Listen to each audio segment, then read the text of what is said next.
In this third video to section 8.1, we'll continue with more examples. So I'm on example 4, and here I'd like to integrate t cubed minus 2 over t plus 1. Now if you were approaching this type of problem in homework, you'd probably spend a little time first thinking about whether you should use substitution, or maybe you should split up the fraction, or many other options. But because I've already had the time to think about it, I'm a little bit ahead of you in that way. I am going to use polynomial long division in order to integrate this one. So because I've got a degree on the top fraction that is greater than or equal to the degree on the bottom fraction, I can divide these out and I can find the quotient and I can find the remainder, and then hopefully I can integrate each of those pieces separately. So as I divide this out, you'll notice that the original term is t cubed minus 2. Just a suggestion, you might want to put some zeros in as placeholders. So there is no t squared term, there is no t term. You might want to write this all out in that way with those zero placeholders, just so that you don't get lost. But I've gotten pretty good at it, so I can do without it. So I'm going to continue with my polynomial long division.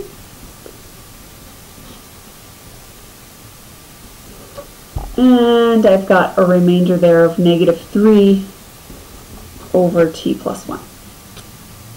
Alright, so all of that division leads me to the fact that I can take what's given and I can write it as the integral of the quotient plus the integral of the remainder, and then what I'll do is integrate each piece separately. What's really nice is that your quotient term, or expression, will not be a fraction.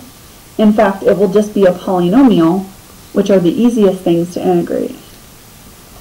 Your remainder will always be a fraction, but hopefully we can handle that integration anyway. So dealing with the easier part first, if I integrate this piece right here, I'm going to get t cubed over 3 minus t squared over 2 plus t, and then I've got plus c. So that's my first set of terms that belong in my answer. We need to now integrate what we have here. What I'm going to do for this one is a couple of things. I'm going to take that constant multiple and I'm going to put it out front. I'm also going to use a u substitution. I'm going to let u equal the denominator, and therefore du is just 1 dt.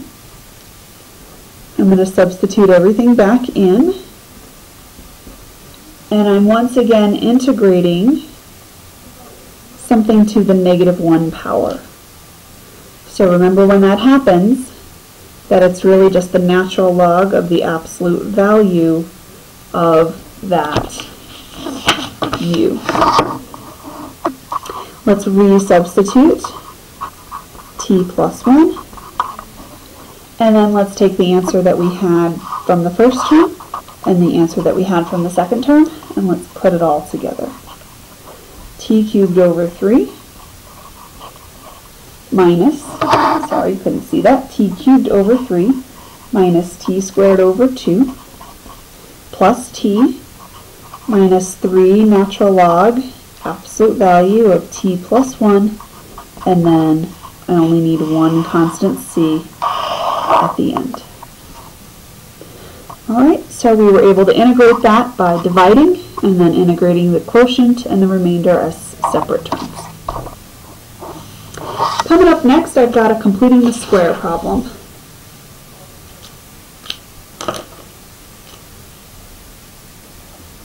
so this is my 5th example, I believe.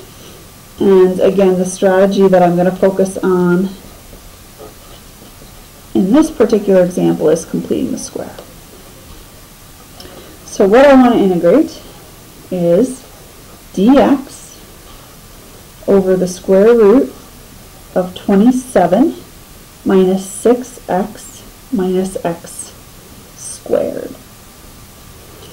So in my opinion, completing the square is the easiest technique to spot because it's only usable when you have something that's either quadratic or in quadratic form.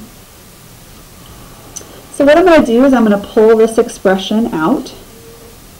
I'm going to reorganize the terms, and I'm going to complete the square on the side, and then I'll put it back into the integral and finish the integration. That negative in the front is kind of bothersome, so it might do us some good to factor it out of the expression. And then let's figure out what we have or what we need to complete the square. So notice I have plus or minus here, so that's going to be dictated by the problem. In this case, this is a positive, so we're going to use a positive.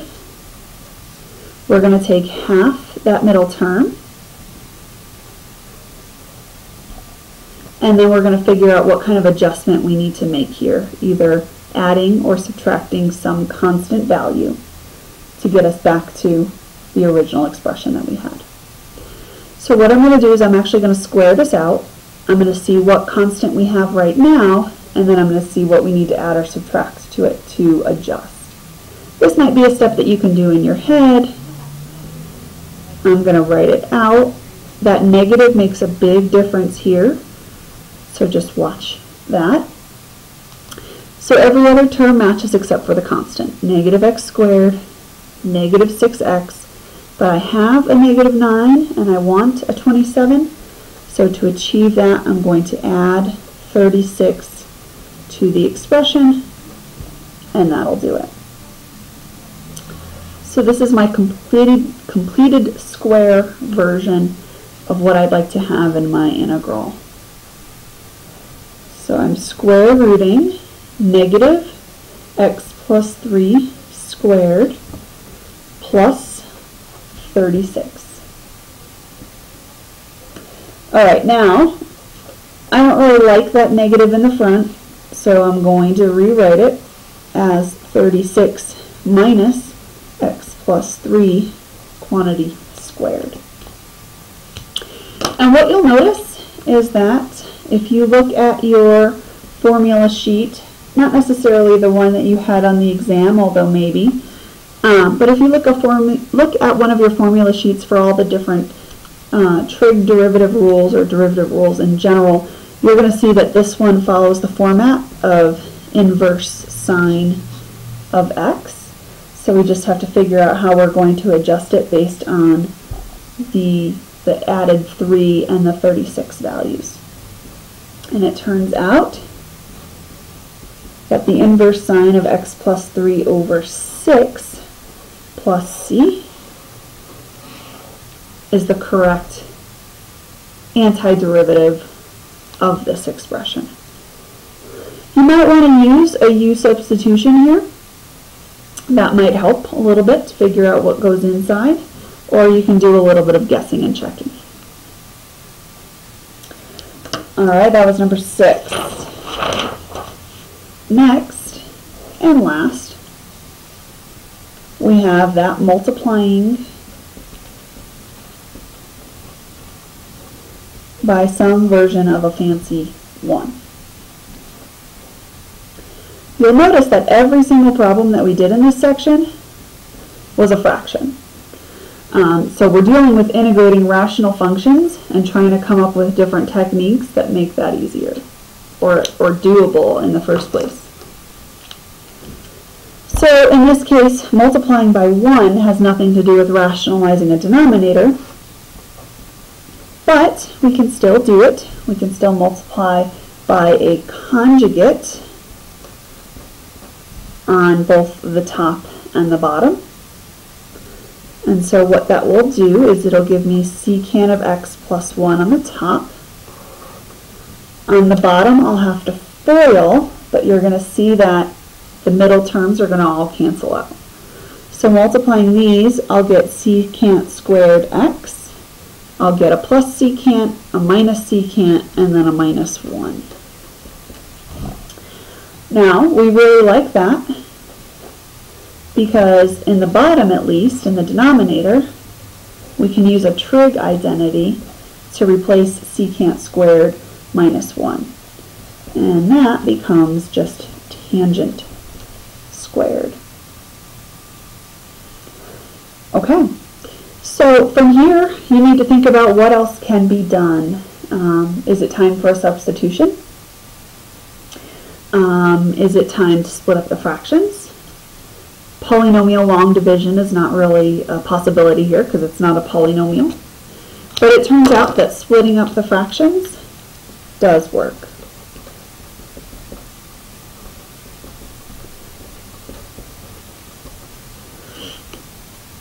So what I can do is I can rewrite this as the secant of x over the tangent squared of x plus 1 over tangent squared of x. Alright, now you might want to pause to try to think about what else you can do here to rewrite these and integrate each one of these. Here, because you've got a secant, that's 1 over cosine. Remember, tangent is sine squared, or in this case tangent squared, is sine squared over cosine squared. So if you think about dividing those two fractions, you're going to get some cancellation. So you might want to think about that on the side here as 1 over cosine of x times cosine squared x over sine squared x. So invert the bottom fraction and multiply. This cosine cancels out with one of those cosines, and what I'm left with is cosine over sine squared, which again I could continue to think about splitting up that fraction. Cosine over one of the sines is going to be cotangent, and then I'll have still 1 over sine left, which is cosecant. That is going to integrate nicely.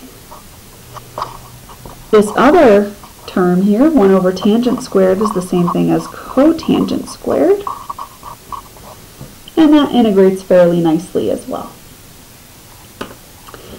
Okay, so integrating cotangent of x times the cosecant of x. If you look at your formula sheet, you're going to see that this right here is the exact derivative of one of your trig functions. It is the exact derivative of negative cosecant x. And then in terms of cotangent squared of x, that's going to be a little bit trickier. Trig identity says that the cotangent squared of x is equivalent to the cosecant squared of x minus 1. So there's one of your Pythagorean trig identities where you can replace this and then just integrate each term. So when you integrate cosecant squared, that is the cotangent, and then when you integrate minus 1, you get minus x. Don't forget to add c. That was a really complicated problem. It kind of had a little bit of everything in it. But in this section, you need to be prepared to integrate just about anything using one or more, sometimes many, of these different strategies that we've shown.